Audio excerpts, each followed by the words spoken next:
So today in class we discussed this idea of using stylized effects menus in Illustrator. And what these things do is allow you to add some additional effects to vectors that you've made in Illustrator. Now they're quite simple to use. The number one thing you have to do is make sure first they're activated. The next thing, and it says it here in the instructions, you go under Effect, you find the word Stylize, and you'll see all the options here below. For each section in part 1, you're just going to follow the numbers provided on the side. So for this one, I'm going to round the corners 0.25 inches. You can type in inches, it might turn it into a different unit of measurement, but it'll convert it for you. And that should round out the corners, right? The next one is an inner glow. Be sure to look at the little color right here. It says normal in the little white box. That's going to be really important. You're just going to do this for each of the components below.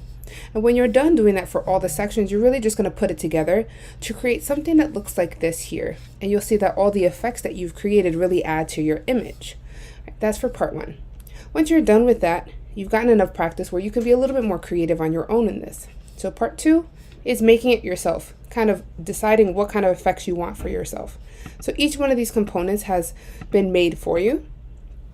You are required to put at least one effect on each of the pieces of the scene. So that includes each tree, right?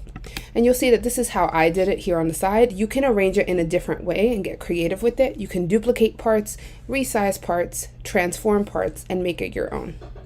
If you finish early, I'd like you to try to create this windmill here with the tools that you know how to use in Illustrator so far. You're going to need some rotation techniques and some shape tools, basically.